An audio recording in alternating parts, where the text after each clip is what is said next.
Masyarakat sehat adalah cikal bakal kemajuan bangsa. Masyarakat sehat dapat diwujudkan dengan memenuhi kebutuhan dasar seperti air minum. Oleh karenanya, air minum yang berkualitas harus dapat diakses dengan mudah oleh masyarakat. 89% rumah tangga di Indonesia telah memiliki sumber air minum yang layak dan terlindungi. Sayangnya, hanya 6,9% sumber air minum masyarakat masuk dalam kategori aman untuk dikonsumsi.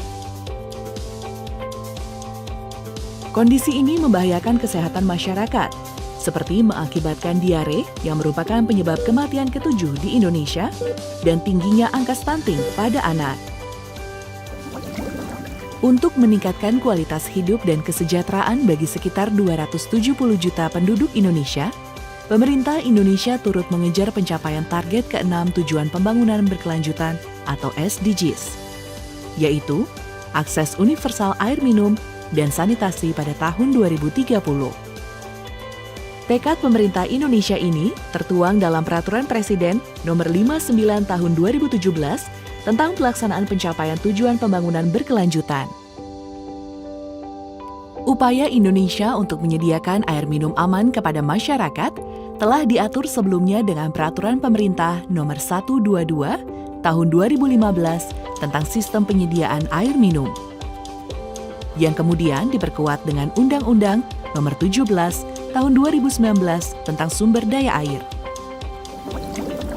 Rencana Pembangunan Jangka Menengah Nasional tahun 2020 sampai dengan 2024 juga mengamanatkan agar masyarakat memiliki air minum yang tidak hanya layak, tapi juga aman.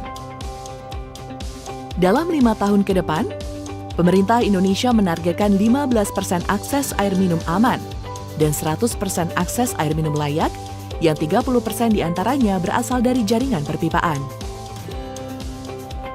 Air minum aman dapat dicapai dengan proses yang bertahap. Akses air aman dapat dicapai jika memenuhi 4 aspek.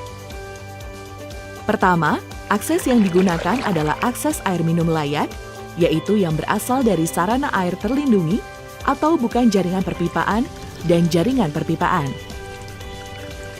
Kedua, akses air minum tersedia di dalam atau di halaman rumah. Ketiga, akses air minum tersedia setiap saat. Keempat, kualitas air minum memenuhi persyaratan Peraturan Menteri Kesehatan Nomor 492 Tahun 2010. Jika melihat 4 aspek tersebut, akses air minum aman lebih mudah dicapai melalui jaringan perpipaan.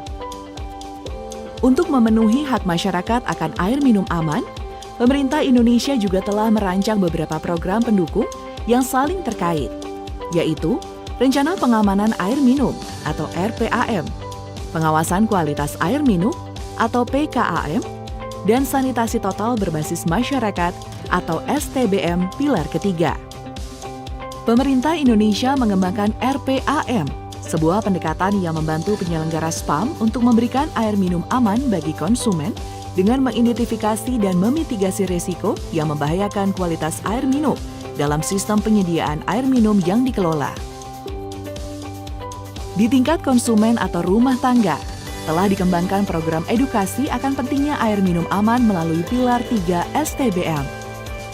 Dinas Kesehatan hingga kader masyarakat terus mengedukasi masyarakat tentang pengelolaan air minum aman di rumah tangga agar masyarakat menjadi lebih sadar akan pentingnya air minum aman. Untuk memastikan bahwa program dijalankan dengan baik, layanan air minum aman dan memenuhi kualitas sesuai standar yang sudah ditetapkan, Dinas Kesehatan dan penyelenggara SPAM melakukan pengawasan kualitas air minum. Ketika program RPAM, Pilar 3 STBM, dan PKAM berjalan secara terintegrasi dan komprehensif, maka akses air minum aman kepada masyarakat dapat terpenuhi. Namun, tidak dipungkiri, pencapaian air minum aman pada seluruh wilayah layanan PDAM merupakan tantangan. Sehingga wilayah percontohan seperti zona air minum prima dapat memotivasi PDAM untuk terus berupaya memberikan layanan air minum aman bagi seluruh konsumen. Pengalaman warga mengkonsumsi air minum aman dari keran akan menjadi cerita sukses kepada masyarakat lainnya dari segi kesehatan bahkan dari segi ekonomi, di mana mereka tidak perlu lagi membeli air kemasan. Kolaborasi antar program dan berbagai pihak pelaksana terkait adalah kunci mencapai air minum aman bagi semua.